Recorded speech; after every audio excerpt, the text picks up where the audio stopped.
Let's make sure everything clicks. Hello. Hello. We are live. We are live. Good morning. So I wanted to say hello to everyone. I want to welcome Dr. Cyndi Laurin, and I want to give you guys a little bit of background about her. I know those of you that were at SEO Spring Training Digital Marketing Conference have already met her and love her.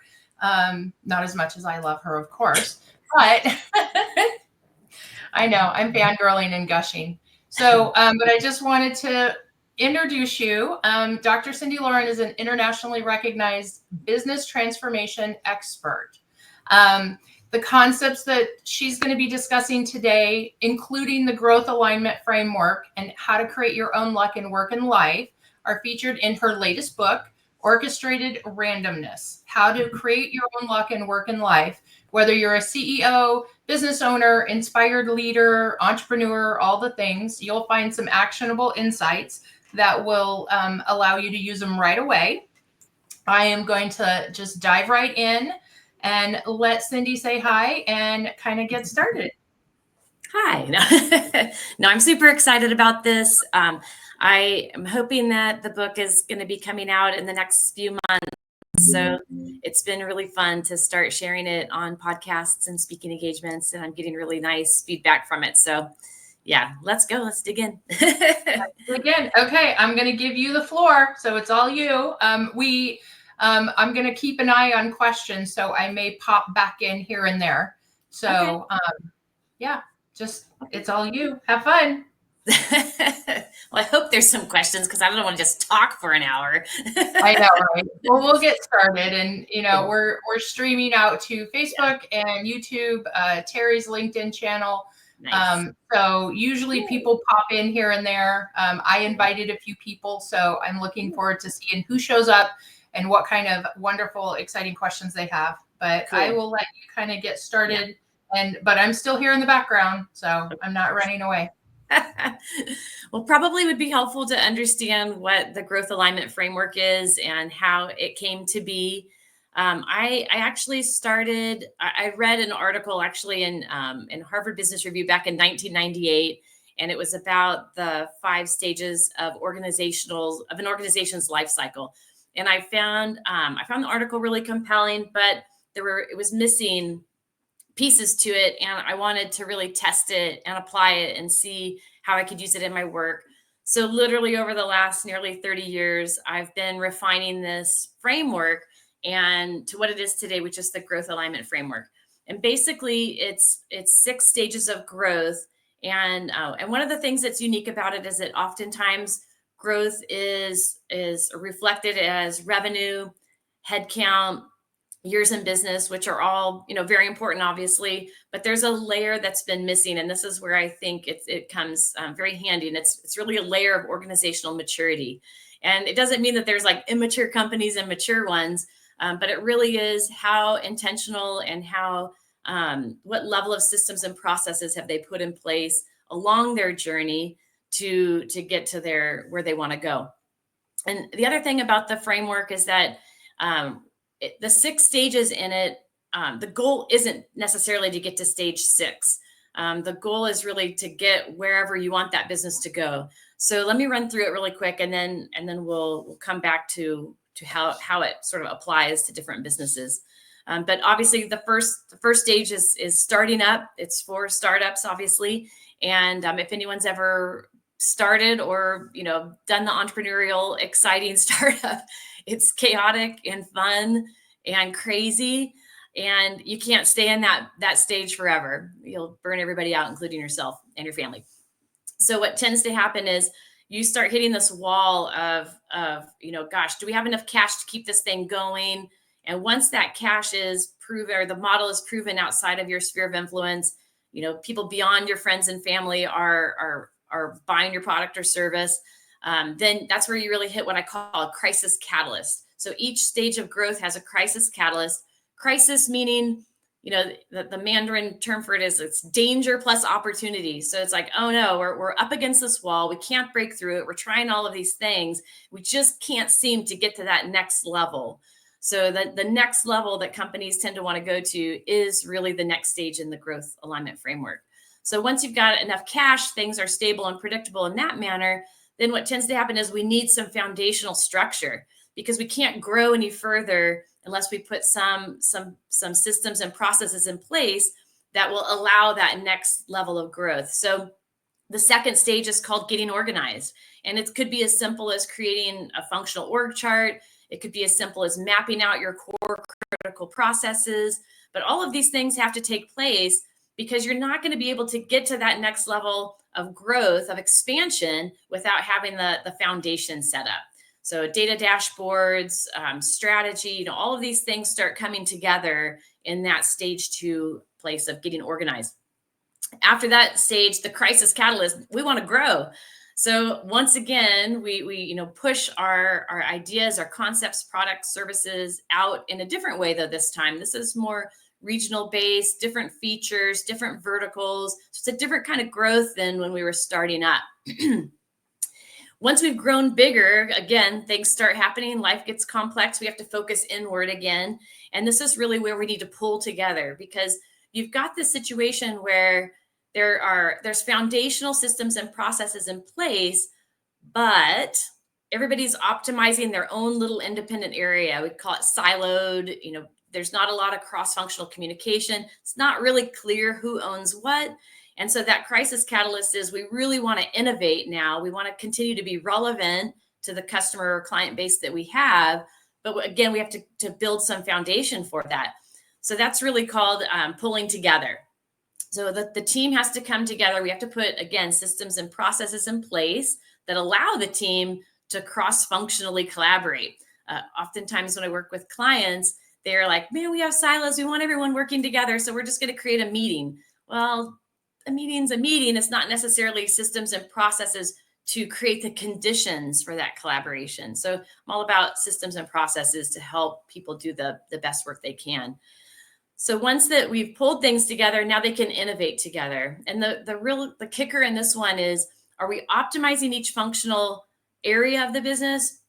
We need to switch and start optimizing the relationships between the functions of the business. And that really gets us to a place where we can ensure our relevancy to the marketplace, and we're still creating value.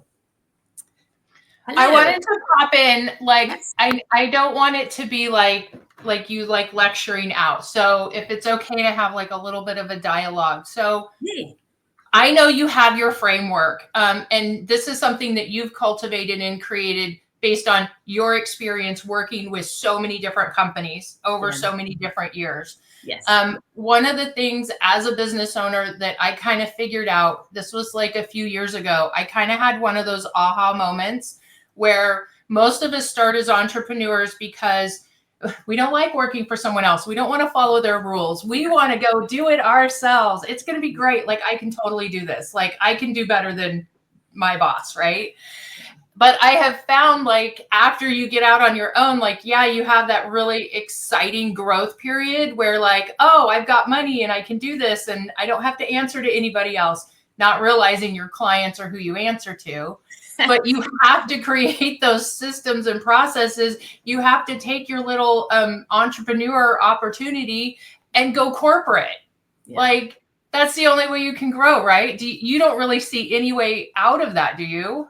Well, I would be cautioned about the word corporate, because sometimes people will think, well, I don't want to become corporate. I like the familial culture we have. I like empowering people to make decisions, and corporate just feels like robotic and too many standards. And so there is a way to grow. And really with the framework, stage 6 isn't better than stage 1. It's really where you want to be. So as an example, my parents had an insulation business in Sacramento for 40 years, and they were always right between stage 2 and 3. They were getting organized and they were growing bigger. And sometimes big opportunities to scale would show up. And I remember oftentimes at the dinner table, my mom would be like, let's go for it. There's this new development. They want to use us. And my dad would say, simmer down a bit, because if we go to that scale, everything's going to change. We're going to have this, that, and the other. And so they decided to stay comfortably within stage 2 and 3 for 40 years and had a great business, great lifestyle. So it's not always about going corporate or getting to that place where it's like this, very huge. I've worked with those and they're great. They're slow moving, but not everybody wants to be corporate. So it's really finding that sweet spot of growth where you want to be. And of course, some companies want to scale and they want to scale fast, and they get over their skis sometimes because they don't rein in the growth to build the structure so that they can fulfill on their promises. But other companies just kind of want to stay in this really comfortable space, maybe have a lifestyle business or something in between that big corporation and that crazy chaotic startup. So that's okay. Like I know that businesses are ebbing and flowing, and there's different stages of growth, and business owners also all have different ideas of what that growth looks like. There's no one size fits all. So all of the framework that you're proposing is totally fine, even if you want to stay at a certain comfortable level, or if you want to blow the doors open and mega growth. Like it's okay. Yeah, Okay. it's great actually. The challenge is knowing, who do you want to be when you grow up? Like, as a business, who do you want to be? How big do we want to be? I mean, some people, they're like, I want to build an empire. Others are like my parents. I really like where we're at. We have a really great lifestyle. We're making great money. Opportunities are showing up for us to get bigger. So we're doing something right. And then we can very intentionally make those choices of, yes, we want to be that big, go have all the developers coming to us, or we like to stay with the custom homes and commercial. And that's really where they honed in. And like I said, 40 years of a great business that's success. So stage 6 isn't better than stage 1. It's just a different goal.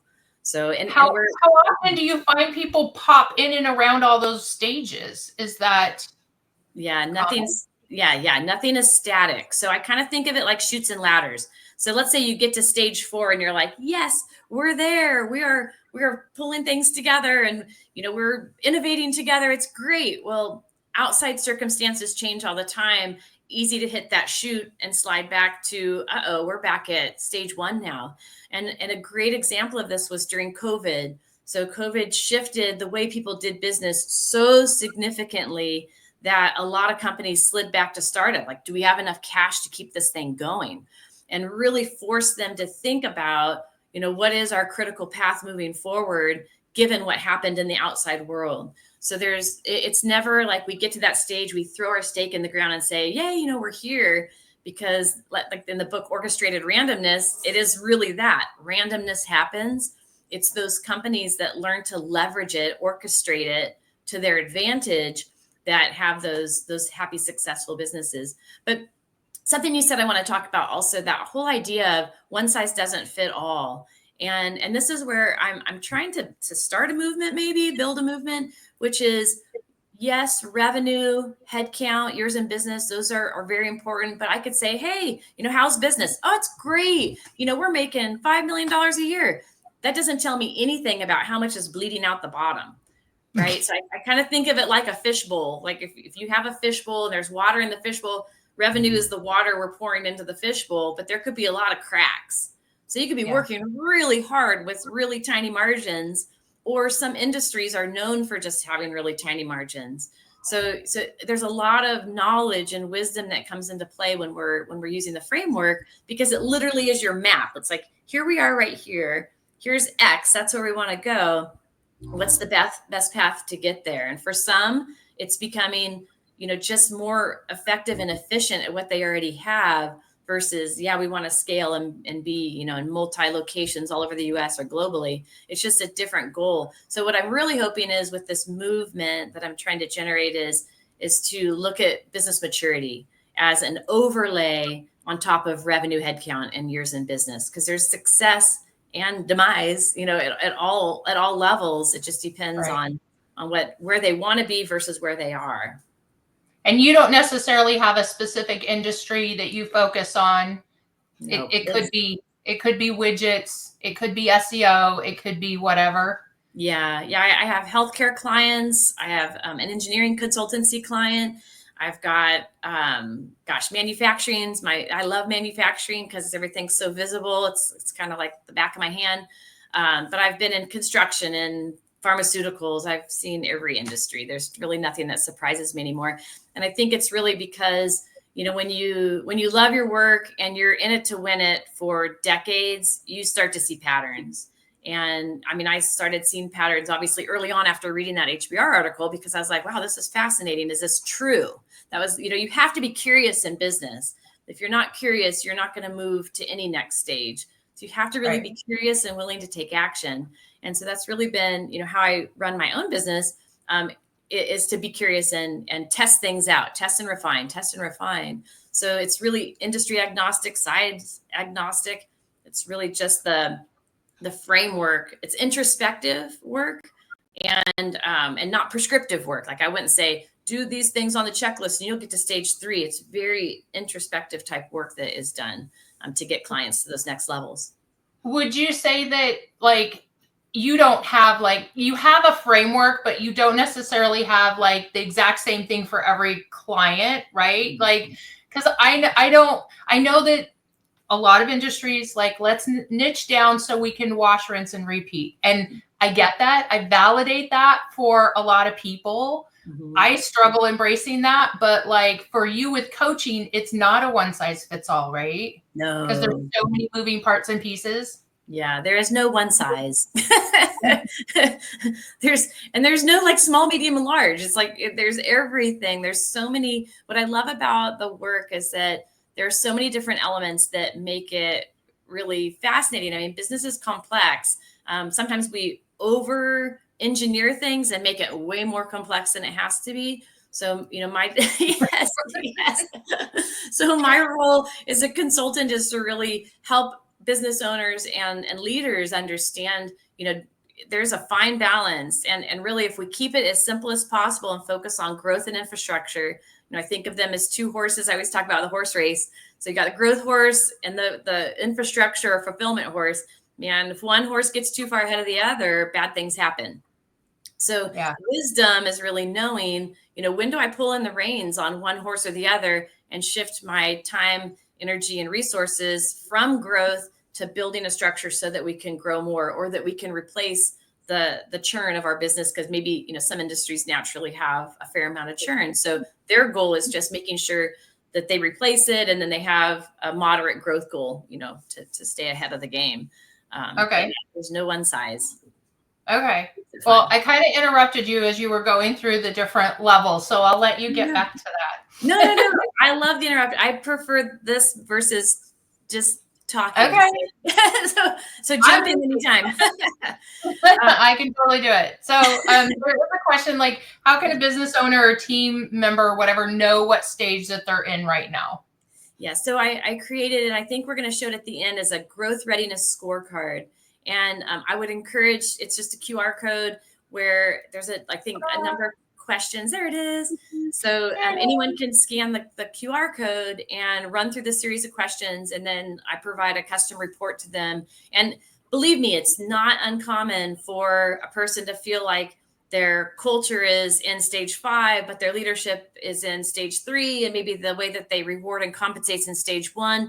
I mean, that's wonderful. I love when I see that happen, because it tells me there's a lot of opportunity to make improvements quickly. There's a lot of low-hanging fruit. It's very rare that a person does the growth readiness scorecard and knows exactly where they are across all elements of the stage. I've had a couple come close, and usually they're startups, and they're just like, everything is hard. Yes. Yes, business owner, I validate. We do have another question. I'm going to pop it up on the screen. So I guess your framework changed post-COVID. Do you see yourself changing or tweaking it now that AI is more available in all aspects of life and business? I already know your stand on AI. You're a big fan. Huge fan. Yeah, actually, the framework itself didn't change post-COVID. The framework is really based on foundational human and business dynamics. So the framework itself has remained the same. It's the way that companies leverage the blueprint that's probably changed. So my clients that I had during COVID, they sailed through pretty quickly. The ones I picked up during COVID, we had a lot of heavy front work to do to get them to have that foundation in place. And then they could float pretty well. we didn't have a ton of struggle with my clients just having that in place, having that blueprint in place. But yes, AI, I use AI every day. It's open on my computer every day. I prefer Claude and Perplexity just for the work that I do. It's very handy. I use it with all my clients, and it's very, everybody knows it's all about the prompt, but it's very conversational. And I developed a little model I called AI squared, which is artificial intelligence plus authentic intelligence, because some people think, oh no, AI is going to take away my job. Well, AI can't be more or less intelligent than you. You have to know what you're getting from it and know how to refine that to serve the purposes that you need. So I do continue to refine the framework and add more elements to it that as I see patterns show up. And over almost 30 years, because it's so really based on basic human and organizational dynamics, there's not a lot of massive changes that take place. There are little tweaks now and tweaks in language to make it more accessible to people and stuff like that. So on that AI topic, because AI is popping and it's hot right now, like everybody that I've seen is going, well, I see people that are using ChatGPT, all of the LLMs, like there's some amazing ones out there that really dig in deep, get to the core. And a lot of people are using it for coding and for some very high level stuff. But like a lot of the general public is, well, going to ChatGPT for recipes and ingredients and, hacking my life and, how do I get to be a better person and stuff like that. So I imagine that there is some basic information that the LLMs can provide as far as growth and scaling and infrastructure. But tell me a little bit more about how you're specialized. Like you can see things that maybe the AI can't, that you can identify, and that increases your value as a consultant. Yeah, I have a great example. So one of my clients, they're in Australia. They have a really great online math program. I'll give it CTC Math. Just huge shout out, best online math program on the planet. I love that, love it. But we were refining the performance incentive program, and I hope Nadim is watching. So we were refining it. We wanted to use AI to see what it could come up with for us, and we wanted it to be performance based and also salary based. We're trying to find that right combination. And it was funny, the nuances that AI missed was really interesting. So we'd broken it into 3 different tiers. And ultimately, when we ran the calculation, we were trying to have it create a calculator for us. When we ran it initially, it was like the people that were the lower performers, meeting expectation, not the high and all of that. If there were more people or less people in that pool, they were ending up making more money in their bonus or in their incentive program than in the top performers. Were like, this is a major problem. So we trained, we use AI like a colleague in the room or in the next room over. So we said, hey, there's a nuance. There's a human nuance that you're not aware of. And so we explained it to it, and it refined the calculator to not have the lower performers making more than the top based upon what tier they were in. But ultimately, we had to use our own intelligence to refine it enough that it actually works for the business. It got us quite a ways there, but the human nuance, that human curiosity, human creativity, that is not something that AI, I know there's a ton of people who will argue with me and say, oh no, it can create it. And it does. It creates so many different things. In my particular work, there are nuances about human psychological dynamics, team dynamics, culture dynamics, and organizational dynamics that are so nuanced. AI doesn't understand those yet. I'm sure it will at some point, but it's not there yet. Yeah. No, that's great feedback to know. Like, yeah, you can get on the right track, but you may not hit your final destination because, those little tweaks along the way. You also know if you're, 3 degrees off, your end result is going to be vastly to the left. You're to the right. Different continent. Yeah.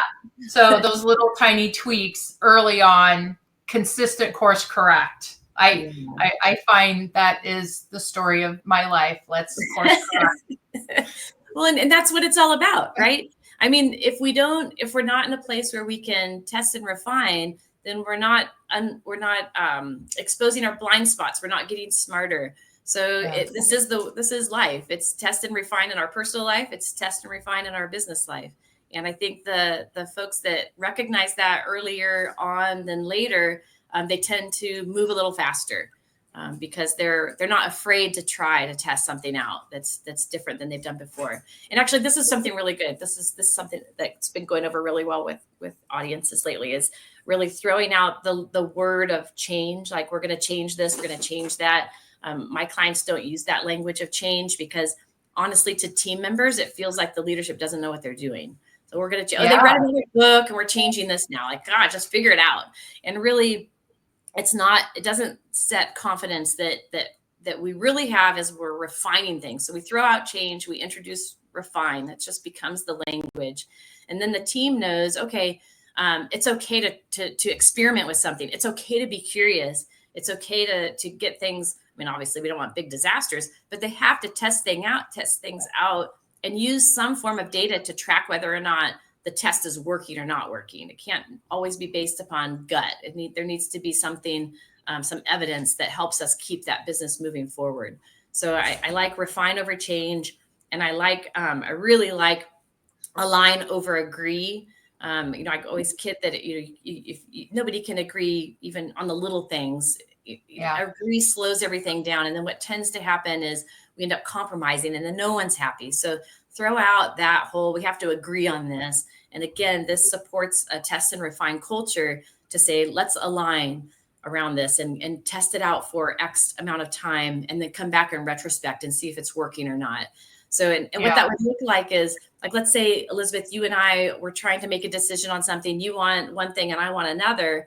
I can say, you know what, I don't agree with you, and here's why, but I can align with you. I can rally behind your idea. Let's test it for 3 months, 6 months. Let's collect data on it to see how it's performing. And then we'll retrospect along the way and say, yeah, it's working. Okay, let's keep this. This is great. Or it's not getting us what we want. Let's pivot a bit. Let's shift. Let's refine a bit and try something else. And to me, that keeps my clients moving forward. There's no Well, I'm a big fan of the fact that you are constantly talking data. Our industry is all about data. That and test and refine is foundational for our industry. Being in digital marketing, like, you test ads, you test pages, you test what is Google going to respond favorably to? What is Google like? Like, we have to reverse engineer, the largest search engines out there, because it's not like they tell us who they are and what they're going to do. So, right. And they can change their algorithm like tomorrow, and then you're like, wait, what? This worked yesterday. And they do, right? Like, this totally used to work, but it doesn't work anymore. So test and refine is foundational for our industry. Data is foundational. And I think that alignment, let's use those words, that it is how we resonate together. We, I think, had like a pretty fast friendship, as far as we're on the same page. We're wanting the same things. We see things very, similarly. And so that's just like a thing I wanted to throw out there. So I was really excited, that you're all into that. Well, and I think too, for the marketing space, that has changed so quickly over even the last few years. And now with AI, it's going to shift and move even faster.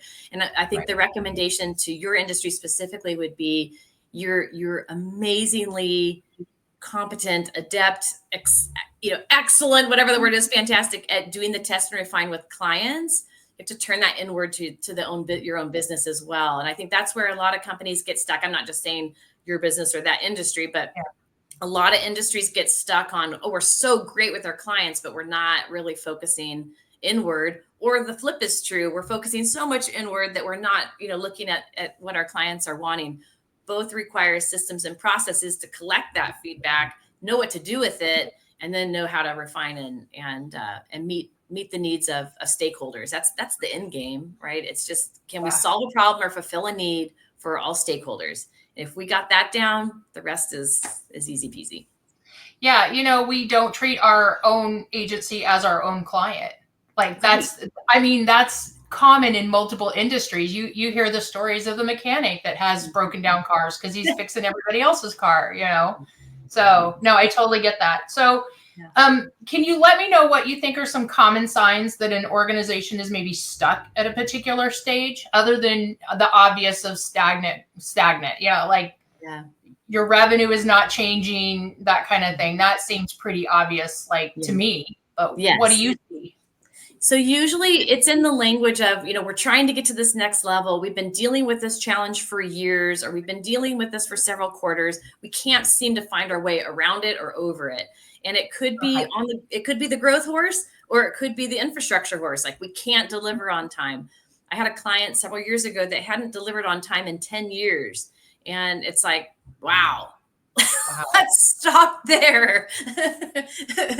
And they had an amazing product. They had an amazing following, but they couldn't get out of their own way. And so it was a manufacturing client, and we ended up reconfiguring sort of the workflow and really pressing in on, how they conducted themselves in cross collaborative meetings. And, we ended up, we did it in 10 years. They got to deliver on time. But to me, I love it. It's like, the company has all the pieces of the puzzle, and they don't have the cover of what the puzzle is supposed to look like when it comes together. And that's where I get really excited about the work, because I can start seeing that box. I can start to see what it looks like when it all comes together. And then it's just a matter of putting the pieces in the right place so that the business can be, all the things that they want.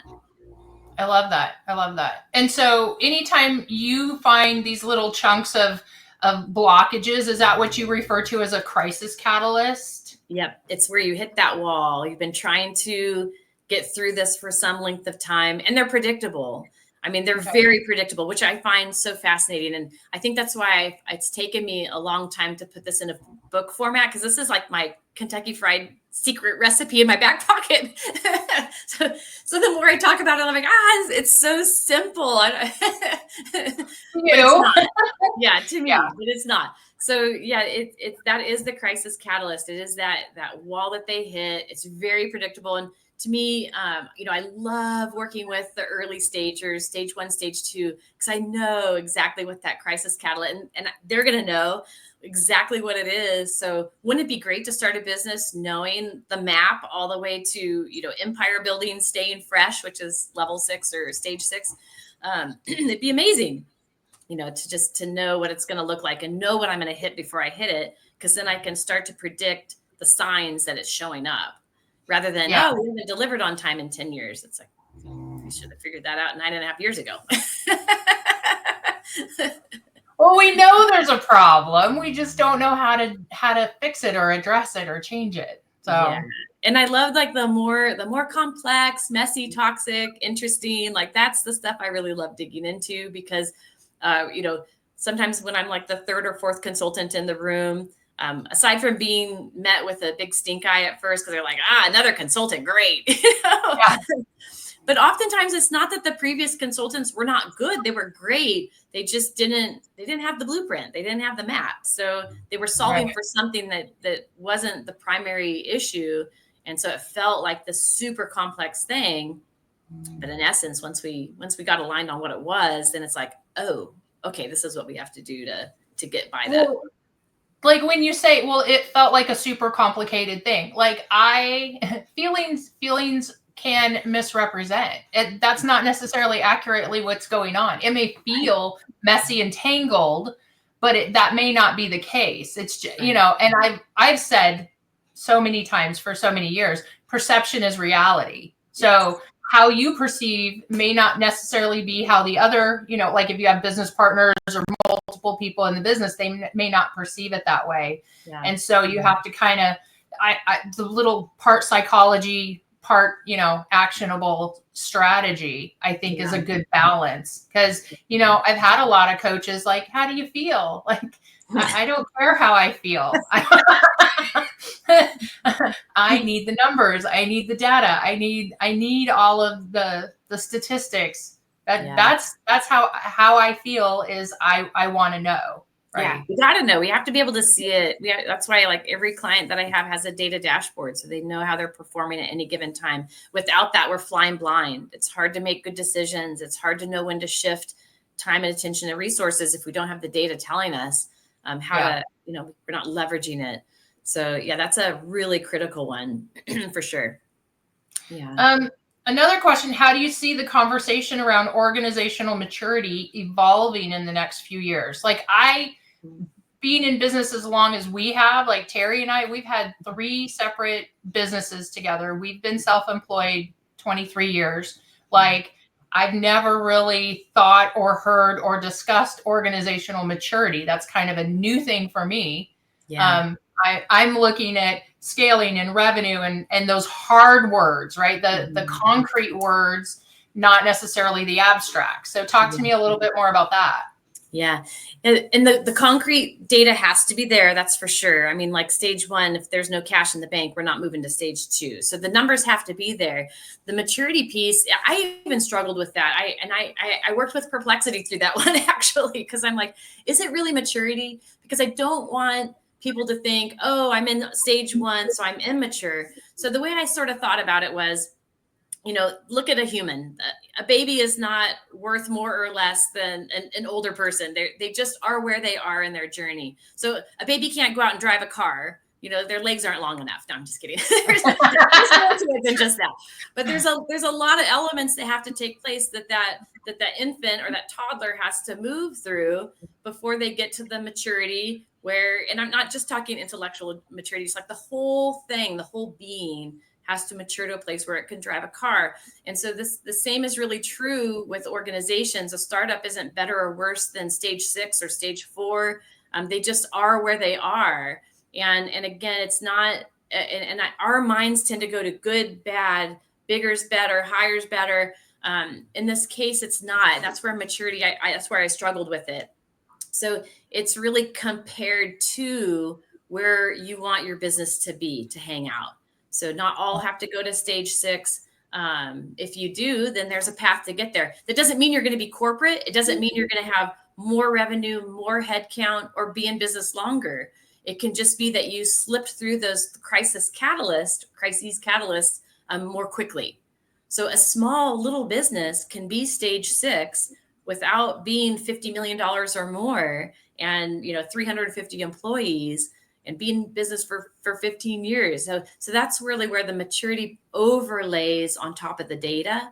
And I do hope that becomes a more interesting and like it's just another dimension of the business versus just headcount, number of years, and revenue, because that doesn't tell the whole story.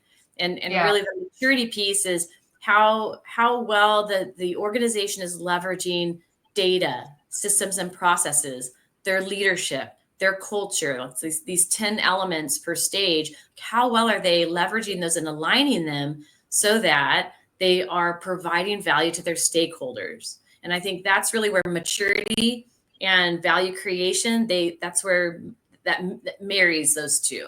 An immature company is providing value to stakeholders, not all of them, because they're proving their model. But at each stage, that shifts and change a little bit what value creation looks like, what data we collect, what the culture feels like, how leadership makes decisions. These are all different elements of each stage that evolve. And so I like the maturity. I struggle with it a little bit still, just because I know the human brain goes to, well, I'm in stage 1. Does that mean I'm immature? It's like, no, you're exactly where you're supposed to be right now. Call me when you're ready to go to stage 2, if you're struggling.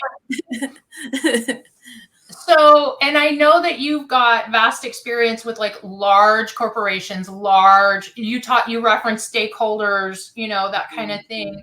What do you have for a solopreneur? Like one person that is doing their thing and, they're in their lane, they want to grow and scale, but they're not looking at a staff of 50, 500, 5,000. What do you have for that person? So it's really not different. It's kind of fractal from the individual to team to organization. So if that solopreneur is creating value, they're solving a problem or fulfilling a need somewhere in the ethosphere, then that's it. They are serving their stakeholders. So the stakeholders might get more complex as the business grows and evolves, but a solopreneur has the same challenges, just at maybe a different level. So and this is how I kind of think about it. So my daughter, Emma, she's 17. She got her first job when she was 15. And this is actually a super funny story. She called and she's like, "Oh, Mom, I got to talk to you." And I'm like, "Oh, no." You know those calls. You're like, "We got to talk." I'm like, "Oh, no. What happened?" And she said, "Well, I was at Ivy and Sage, and they had a help wanted sign in the window. And so I went up to the desk and I asked about it, and they interviewed me right on the spot, and I got the job. Is that okay?" And I was like, "Congratulations. Do they know how old you are?" "Congratulations." So she was very proud of herself. And then before her first day of work, she's like, "I'm really nervous. My stomach hurts. I don't know, I don't know if I can do this." And I said, "All you have to do is solve a problem or fulfill a need at work for the owner, for customers that come in, for your coworkers. If you're always looking through the lens of how can I solve a problem or fulfill a need for someone, you are doing your job." And they'll train you. They're going to tell you all the technical things that you need to do, but just create value. So she went in and she did great. That was in October. She turned 16 3 months later and got promoted to a manager. And I was like, again, do they know how old you are? Says, "Congratulations, you did, that's awesome." So fast forward a year, she works there for a year, doing a great job. She gets fired. She calls me from the parking lot crying, "Mom, I got fired." Like, "Congratulations." She's like, "Wait, what?" So it's going to happen. It's going to happen in life. Sometimes things happen. What happened? So she told me the story, and she didn't do anything egregious. It was kind of actually a misunderstanding, because during the process, the owner offered her a different job, and she's like, "I can't work for you." So she got another job, and it's the job she's in now. But the same butterflies struck the night before she went to work. She's like, "I've never worked. I don't know what to do. I'm nervous." I'm like, "What did I tell you last time?" She was like, "Oh, that's right. It's like to solve a problem, fulfill a need. Like, that's it. Keep it simple." Yeah. And so Yeah. she's been there for a while, and she's already been promoted to a lead, and it's very exciting. So it doesn't have to be super complex. It can be at a solopreneur level. If I'm always looking through the lens of how do I solve a problem, fulfill a need for those who need my services or my product, then you can't go wrong. Like, that's the right trajectory to be on. Well, yeah, I mean, obviously, I was raised, whatever you do, you put your whole heart and all your effort into it. You do a good, thorough job, Yeah. don't have, my dad would say, don't half-ass it, Yeah, exactly. Typical dad stuff, right? Yes. But, yeah, I mean, that's just with anything, that's the expectation, Yeah. Yes. So, Yeah. And I think there's one other thing I think that'd be helpful is at the individual level and at the big level, that's all great. There is that team level. So one thing I find with clients that this is an area that they struggle at all stages. It's how does each team member know what they do on a day-to-day basis, however exciting or mundane, how does that link to the impact that the business makes, over the overarching business, the entity. They're creating value in the marketplace. How does what I do from day to day contribute to that? And I have found that the companies that can make that really clear to their team members, they accelerate, they move much faster through the crises than companies that don't. And I have a whole model about that, but I don't have time for that one today. Well, no, but that's a good point, because there was a time, and this was, I don't know, probably a year ago, we were overhauling our content division, that side of it. And, I understand that blogging is not sexy. I get it. I know it's not sexy, but I was talking to a team member, and I was like, I don't think you get it. And I wasn't explaining well before, but I'm like, that is literally one of the things that a client sees.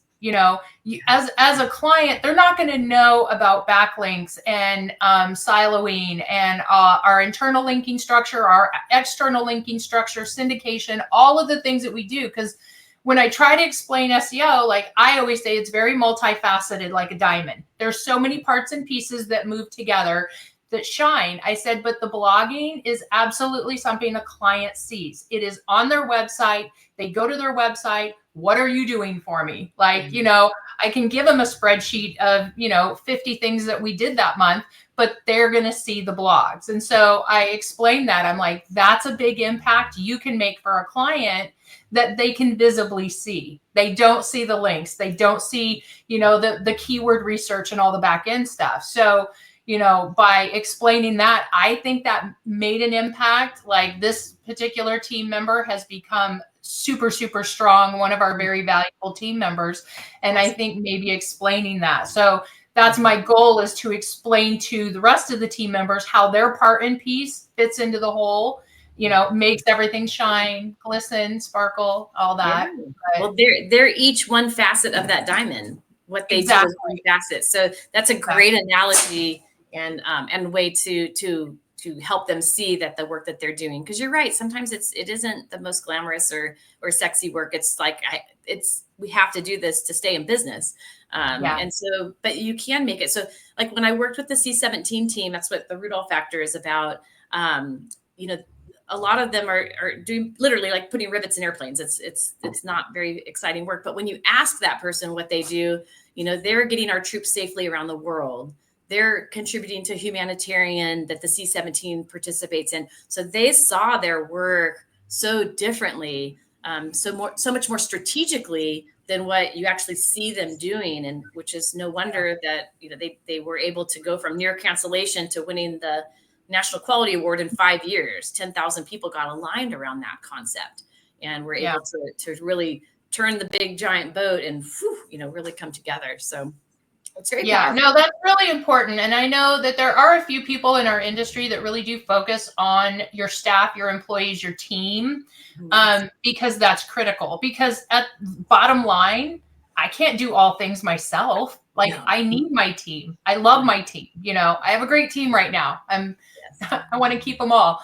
Because I don't want to do all the work all myself, right? Like, but they work really well together. That synergy together makes it fun and easy to come to work. You know what I mean? So, well, and like, if you think about engagement at work, that's a big one that I just like a little different way of thinking about it right now.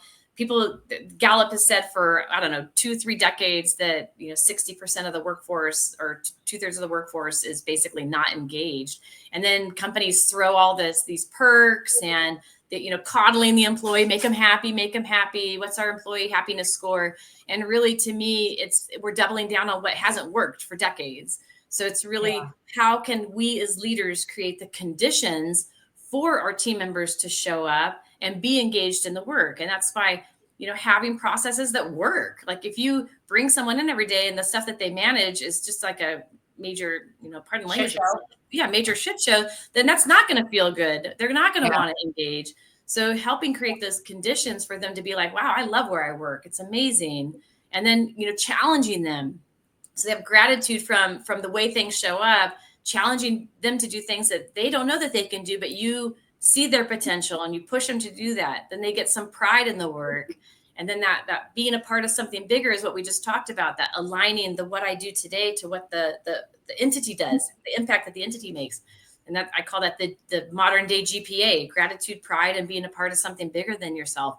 And to me, that has a much more powerful and profound effect on business than just trying to make employees feel happy. It just doesn't work, because then they just want more. And then we're just trying to do more and more. And it's like, what is this all about anyway? So, well, I also want to speak a little bit to the core value index that you utilize. And that's something, oh my gosh, I love that, because Terry and I have always, we tend to not give up on people quickly. And everybody says, hire slow, fire fast. And I'm like, I'm going to give them a chance. Like, I think they could be valuable. Like, but I don't know what they're good at.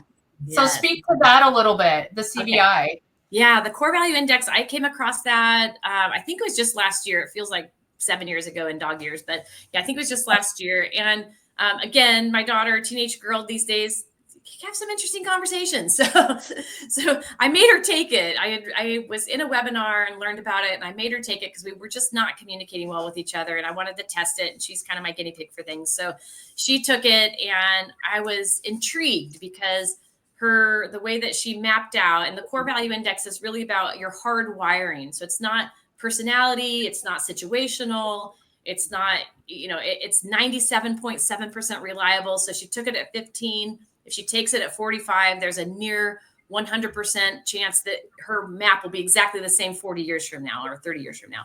So she took it, then I took it, and mine was quite different. I'm an innovator. I'm a problem solver. Go figure. Yay, that works well for you. And I'm very much a problem solver. That's why the messy, complex, toxic is like interesting to me.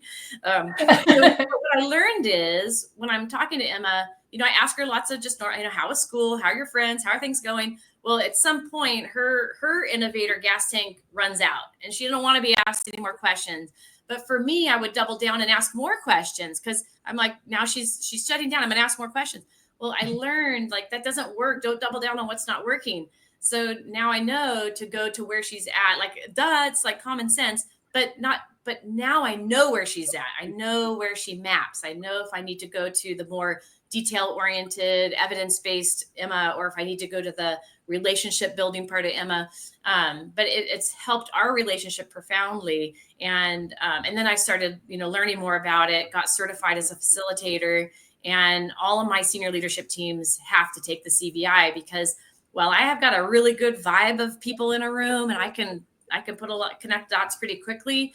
This gives me something to really look at and go, oh, well, this makes perfect sense. So as an example, one of my clients, they had a lot of innovators. It's a SaaS company, a lot of innovators, a handful of bankers. So risk mitigation along with problem solving made a lot of sense. Very, very moderate in the relationship building, but they had enough that new business was easy and so forth. But their builder, there was one person on the team who had great builder, but it was not the CEO. It was not the COO. It was not the finance person. It was the marketing person. And so after some conversation, I realized I need to promote him into the COO role because we would create all these really interesting things to do, but no one was driving them. So we restructured an executive team and we restructured the executive team and senior leadership team, moved this one individual into the COO role. And it's been amazing because that's how he's hardwired. He's hardwired to decide and go. And yes, we have all of the other components covered. We were missing that. It was a real problem. Now, builder is my second primary core value. So I was fulfilling that as a consultant with them, and I've been with them for several years.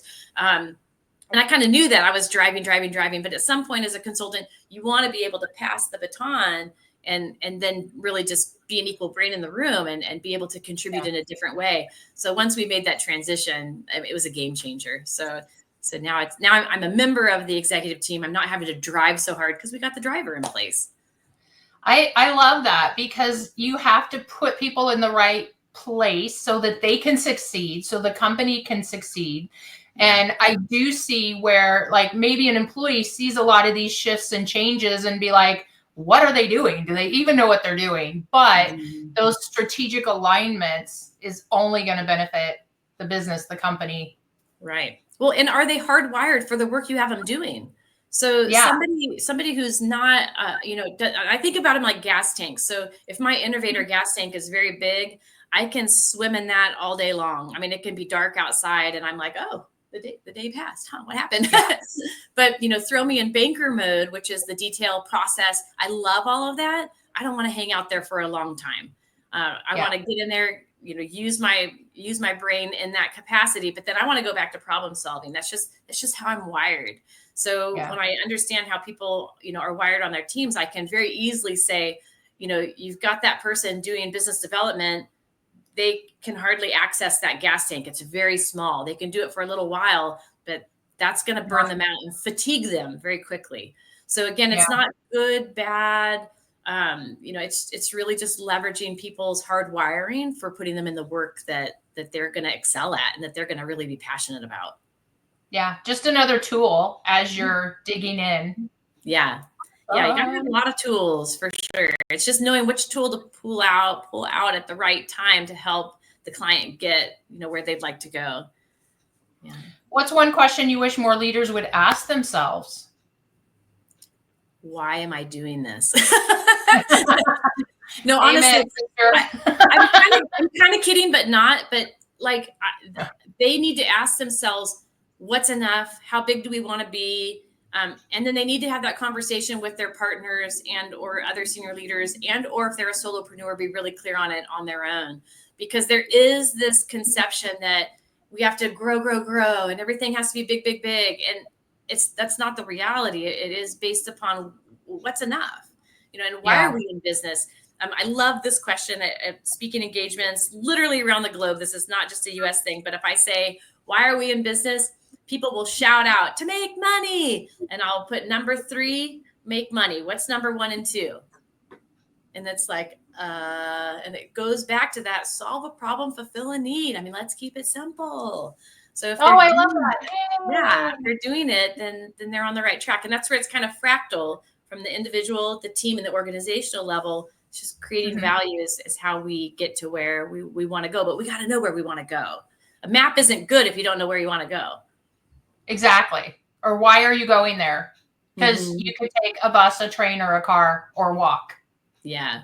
And I think one other question I would want leaders to ask themselves is the challenge that I think that I'm facing the real challenge, or is it something else? And being curious enough to look at culture, leadership, systems, processes, all of those things, all of the components, to say, wow, I thought it was a leadership problem, or I thought we had a culture problem, but actually we just don't have a foundation in place. And then it's like, oh, well, let's solve for that instead of throwing a bunch of money at fixing our culture and doing, team building exercises, because those will never work if it's not that. Yeah, no, that totally makes sense. Yeah. So here's a fun question. If you could ask your younger self one question about business or leadership, what would it be? What was young Cyndi doing this? No, my younger self, I don't know. Gosh, I don't know how can I make a better impact in the world? Really, I mean, that's really it. It's like, how can I get the most? This life's short, man. I want to get my money's worth. So what can I do to make a bigger impact? Well, I love how enthusiastic you are. And especially when it's like big, crazy problems, like you get really excited about that. I know. Really excited about that. It's my hard wiring. But I joke. It's a sickness. I can't turn it off. It's a good thing for us. It's a good thing for us. So if anyone is interested in taking the next step, I put the link to your website, Guide to Greatness. I know that there's some valuable information there. I know you're on LinkedIn a lot. I see you there, definitely connecting with people. Yes. I'll pop up the QR code here in a minute, but what are your recommendations for if they want to get moving and figure out where they are and where they want to go? Yeah, just, contact me or best next step, take the growth readiness scorecard. If you don't want to do that, then just reach out to me and tell me what's going on and see if there's something I can do to help. Awesome. What are you looking forward to this year for business, for growth, I know you are doing quite a few speaking engagements. Yeah, it's a busy year. To me, the book, The Orchestrated Randomness, How to Create Your Own Luck in Business and Life, like that's super exciting for me. It's been a long time. I bought the domain for it like 15 years ago, orchestratedrandomness.com, but I couldn't really figure out what I wanted it to be. I was nervous to give away my secret sauce, but it's time. So I'm really excited for it to come out and help companies, create their own paths to their next level, whatever that happens to be. What sparked with you that now is the time? Because if you've had the domain for 15 years, this has been marinating. Yes. Yeah, I think part of it was the framework. It wasn't I feel it's really dialed in now. It's just itty bitty little tweaks to it, but I think the framework wasn't quite ready yet. And I think maybe I'm at a place in my life where it's time. I feel, I love the complex challenges. I can get bored sometimes, and, loving that complexity of business and keeping me engaged is important. So I think the time's now. Who knows? It's a God thing. I don't know. What else do we got? Do you have anything else you want to share? Anything else you want to dig in? I don't necessarily have a hard stop. I know I've got things to do. I've got a business to grow. Yes. Yeah, I think, the best thing I could offer people is to really be curious. Don't be fearful of what you're going to find when you open up that closet, with the dead bodies in it. I'm just kidding. Just be curious about all aspects of your business. I think what happens is a lot of business owners in time get a little bit jaded, a little frustrated, and they forget to be curious like they were in the early days. So really, overturn every rock, look and see what's there, and then start collecting some data, because that's really, I think, how they start tracking their own progress. But that curiosity is important. Okay. Awesome. Yeah. And data is important. You got to Yes. have the numbers, what's working, what's not working, where, who, what, where, when, why, how. Yeah. And if you're not a data person, find someone on your team who is, because it's that important. Cindy's a data person. Put Cyndi on your team. I do like my data. She'll turn over some rocks and uncover some skeletons. And yeah, that's the fun part. Yeah. Awesome. Yeah. Awesome. Yeah. Well, thank you so much for joining today. Thanks I love and appreciate you greatly. Thanks.